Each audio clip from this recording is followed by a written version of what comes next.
Ay, mamá. Hay familias que heredan bienes, heredan casas, propiedades, dinero.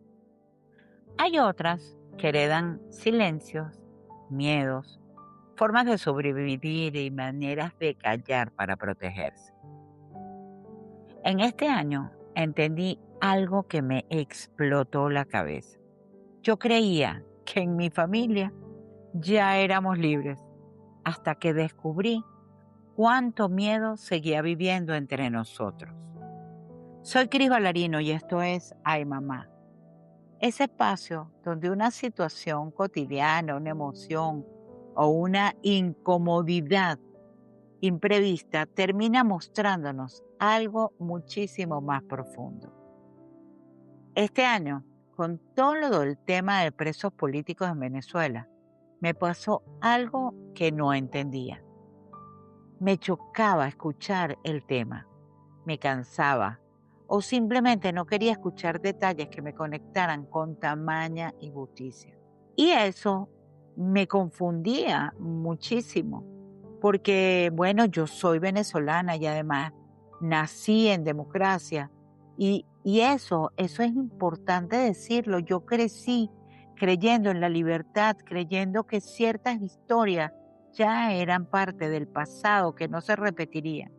Pero bueno, después viví de cerca la necesidad de tener que luchar contra un régimen, participar en protestas.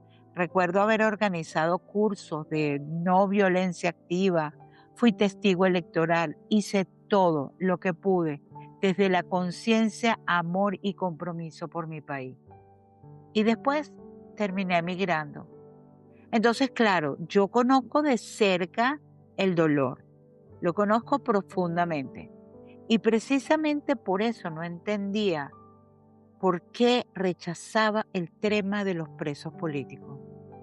Hasta que un día, hablando con una amiga que es consteladora familiar, me dio esa mirada que fue la que hizo y que ¡puff! En mi cabeza. Mi clan ya había vivido toda esa historia. Ya ese dolor tocaba sanarlo. Y allí empecé a ver la historia completa.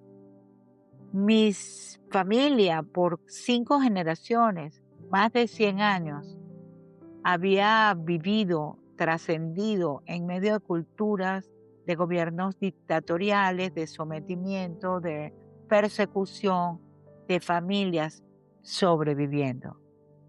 Sí, 100 años de Venezuela en dictaduras y ahí entendí algo muy fuerte.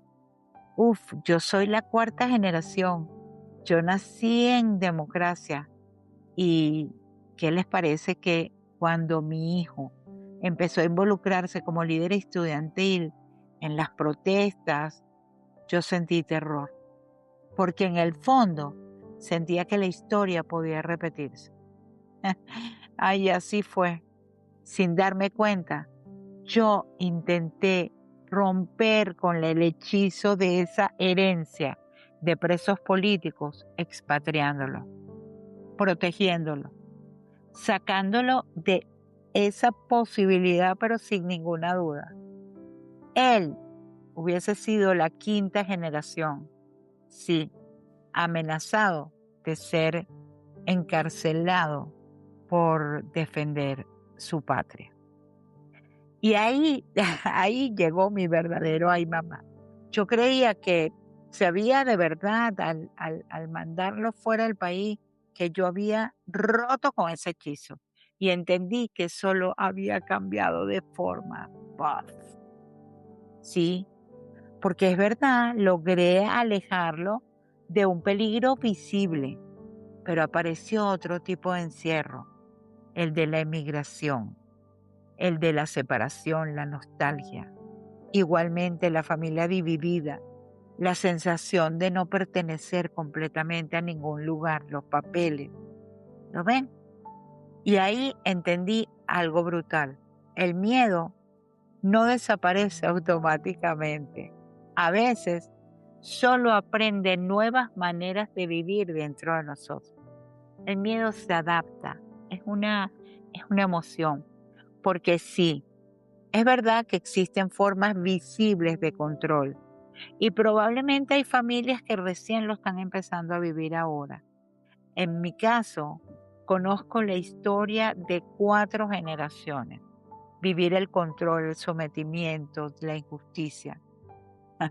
Pero también existen otras formas invisibles de encarcelamiento, las heredadas, las improntadas a través de la educación, la cultura, la religión, la familia, esas experiencias vividas que se vuelven inolvidables y los silencios, el hermetismo. Entonces entendí también el rol de las mujeres de mi familia, mis abuelas, mis bisabuelas. No eran simplemente mujeres de casa, eran mujeres que sostenían la vida, mientras los hombres eran perseguidos, encarcelados y vivían bajo amenaza. Ellas mantenían emocionalmente el centro familiar, criaban, protegían, callaban, aguantaban. Y claro, allá entendía algo profundamente humano. El miedo se hereda, aunque cambie de forma, porque una generación aprendió, no hables, comunicarte es peligroso. Y años después, ese mismo miedo se transformó en no decepciones, no seas diferente, no pongas límites, no hables de tus cosas, no hables de la salud mental, no muestres tu espiritualidad, no seas demasiado tú. Y quizás, después de tanto miedo, silencio, hermetismo, maltrato, vergüenza, muchas heridas empezaron a expresarse de otras maneras, a veces a través de la infidelidad, otras de los divorcios, el alcohol, las drogas, las relaciones destructivas o narcisistas, las identidades ocultas y una tristeza que nadie sabía nombrar. Como si el alma buscara desesperadamente alguna forma de expresar que necesitaba sentirse libre. Hoy, quizás las nuevas generaciones ya no van a necesitar seguirse escondiendo, o por lo menos no igual. Hoy los jóvenes de la familia hablan más, nombran más, cuestionan más, buscan terapia si la necesitan, ponen límites, hablan de su salud mental, se permiten vivir su propia identidad, su sensibilidad, su espiritualidad, su verdad. Y quizás nuestro rol ahora ya no es seguir controlando, seguir marcando esas costumbres, esas normas, ese rigor. Ya no es controlar tanto. Quizás es acompañarlos, sostener, observar y amar incondicionalmente desde un lugar consciente y respetuoso y mucho más coherente con nuestra alma. Y ahí entendí algo que me atravesó el corazón. Cada generación vino a romper una cadena distinta. Tal vez mis bisabuelos lucharon por sobrevivir, lucharon por la libertad dando su vida. Mis abuelos lucharon por la libertad del país, por una estructura política más democrática, más abierta.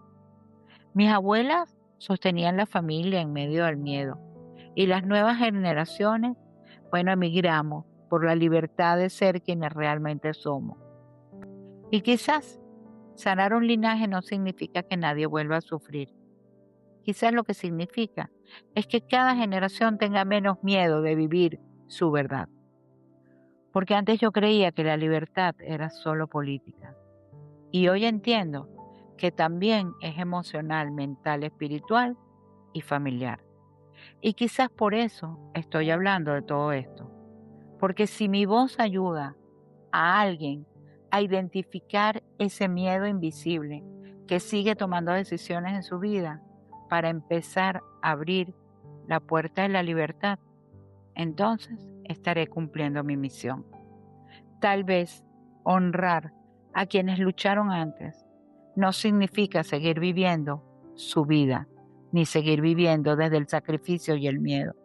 Tal vez también significa permitirnos ser felices. Gústele a quien le guste. Felices sin culpa, libres sin permiso y auténticos, sin sentir que traicionamos a nadie. Soy Cris Valarino y esto fue Ay Mamá. Ahora te dejo una pregunta. ¿Qué cadena invisible sientes que tu generación vino a romper?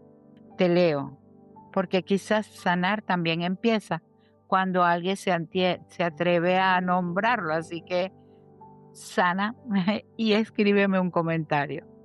Esto fue Ay Mamá y nos vemos en el próximo episodio.